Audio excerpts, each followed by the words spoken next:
Oke, Assalamualaikum warahmatullahi wabarakatuh. Ketemu lagi kita di video kuliah pengendalian mutu. Nah, untuk minggu ini, minggu ke-6, kita akan belajar tentang model pengendalian kualitas, terutama di statistical quality control. Nah, mohon maaf sebelumnya karena lama videonya, karena kemarin saya harus keluar kota. Tuh. Jadi untuk mempersingkat waktu, kita langsung mulai aja ya. Ini kerangka dasar dari model pengendalian mutu. Jadi kita bisa sampling itu bisa dari sampling di material maupun di produk jadi kayak gitu. Dan kita udah belajar trilogi quality ya yang pengendalian apa quality planning, quality control dan quality improvement kayak gitu. Ketika kita menemukan produk yang gagal, ya yang reject kita kembalikan lagi ke proses produksi. Atau kalau memang dia benar-benar nggak bisa dibenerin ya akhirnya jadi scrap atau waste. Jadi produk-produk reject kayak gitu. Ini pengertian dasar pengendalian kualitas.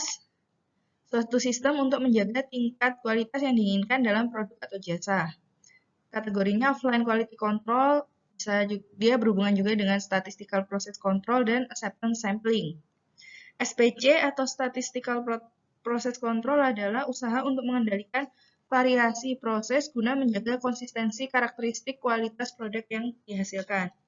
Nah, karakteristik kualitas sendiri bisa dilihat dari strukturalnya, sensori, orientasi terhadap waktu, juga etika.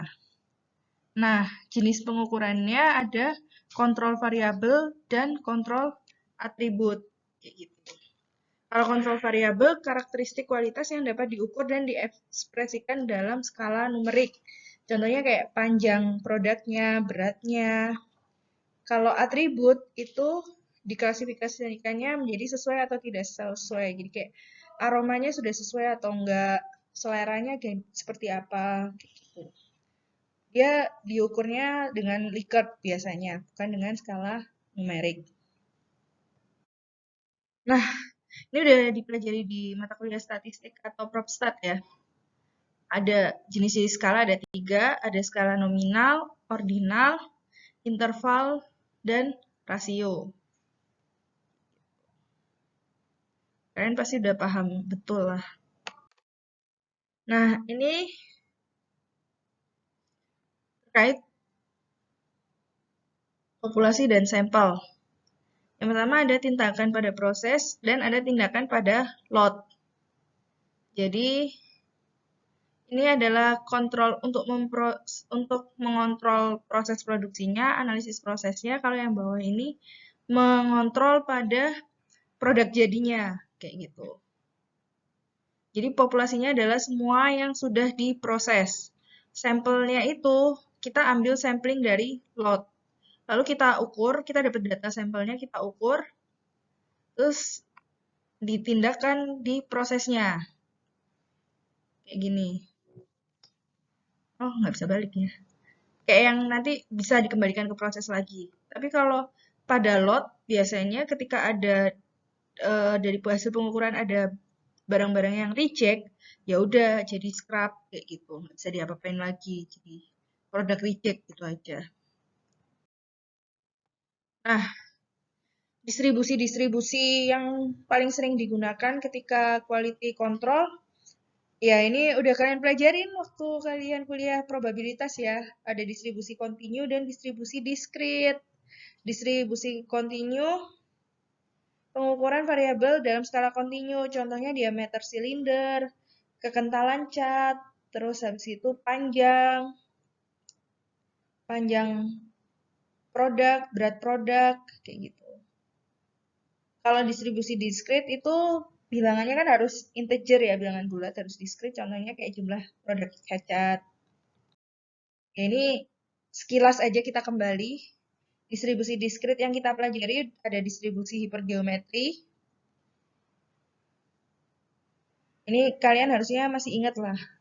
Untuk lot dengan ukuran N dan produk cacat sebanyak D, maka probabilitas sampel dengan ukuran N mengandung produk cacat sebanyak X adalah sekian.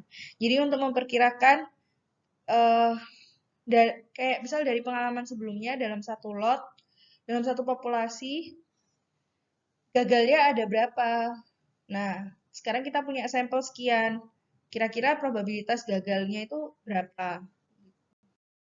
Ini distribusi binomial. Ini ada dua outcome ya. Kalau lebih dari dua outcome kan kita mengenal multinomial. Multinomial. Tapi kalau binomial berarti ada dua outcome. Kalau kalian ingat ada tabel binomialnya ya. Ini distribusi Poisson. Ini untuk mengukur jika rata-rata cacatnya adalah lambda, maka probabilitas munculnya X kejadian cacat adalah berapa. Jadi bisa rata-rata dari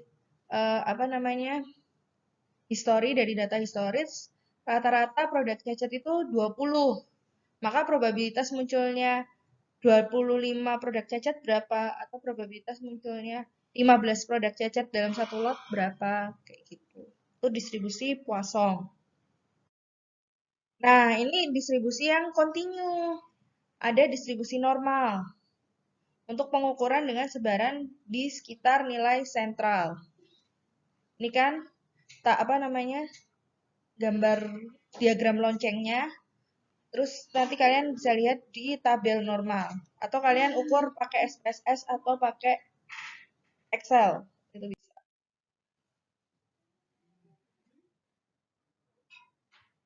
Pendekatan dalam distribusi probabilitas.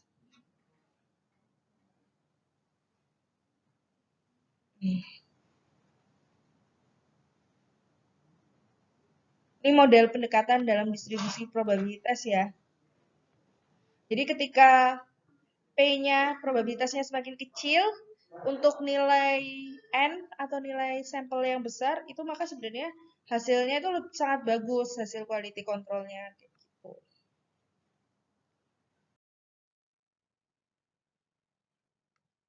Nah, ini ada sebaran nilai, ini kan digambarkan dalam distribusi normal ya.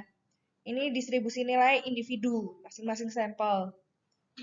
Nah, ini ada namanya batas atas sama batas bawah. Kalau kalian ingat waktu distribusi normal di kuliah probabilitas sama saya kan kita menentukan ya batas atas, batas bawah dari sebuah distribusi normal, sebuah data.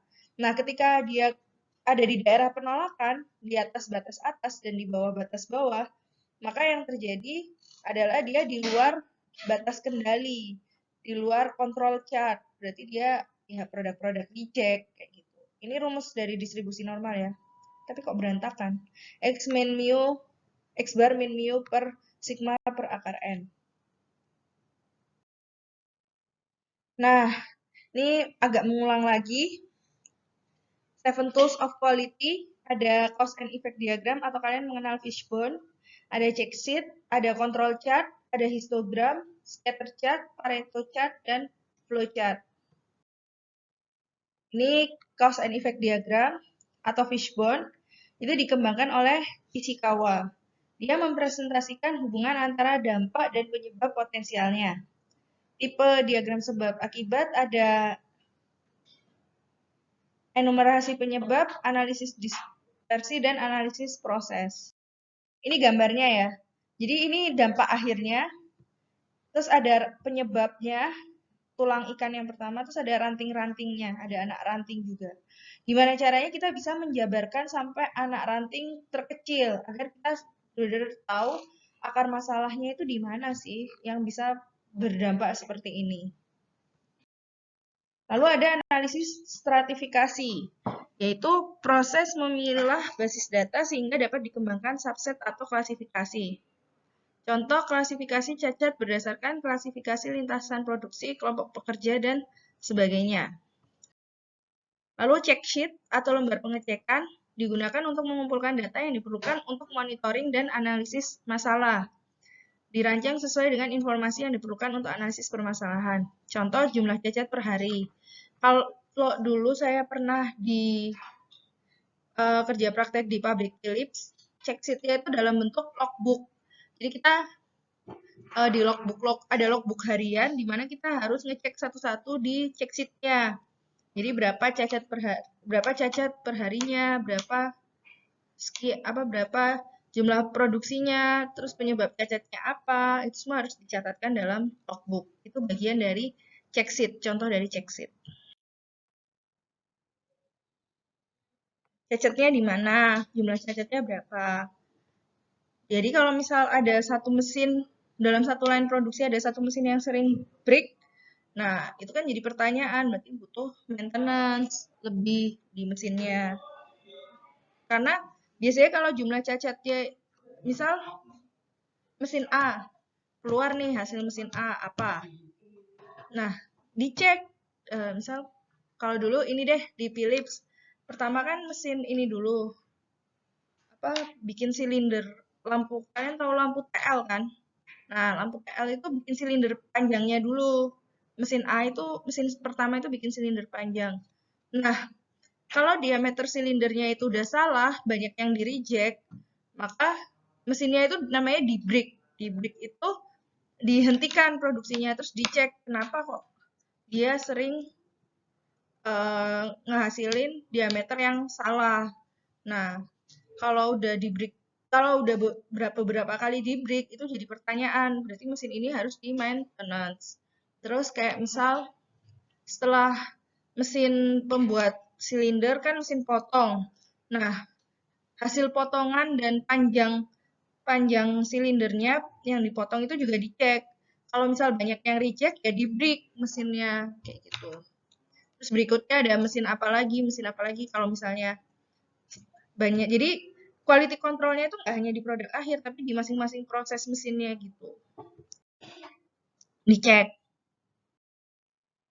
Lalu berikutnya ini histogram digunakan untuk mempelajari distribusi dimensi output yang dihasilkan proses. Gitu.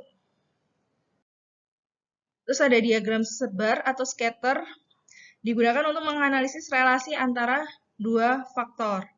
Kalau kayak gini bentuknya itu hubungan positif kuat. Kalau kayak gini kebalik arah garisnya hubungan negatif kuat. Kalau menyebar berarti tidak ada hubungan. Lalu ini diagram Pareto. Udah sering kita pakai. Kalian udah sering lihat contohnya.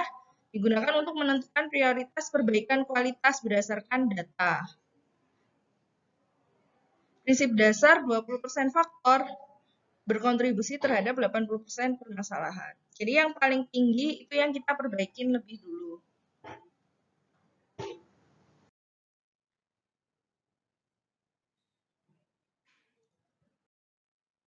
Ini diagram Pareto yang vertikal. Ini diagram Pareto yang horizontal. Sebenarnya sama aja sih. Kan distribusi normal juga bisa miring gini kan. Nah, berikutnya ini control chart. Ini yang akan kita pelajari minggu depan. Minggu ke-7. Peta kendali digunakan untuk mengamati kondisi kenormalan proses. Jenis peta disesuaikan dengan variabel pengamatan yang diperlukan. Jadi ada UCL, CL, LCL, UCL, CL. Nanti baik kita pelajari minggu depan. Nah, ini kesalahan dalam peta kendali. Ada yang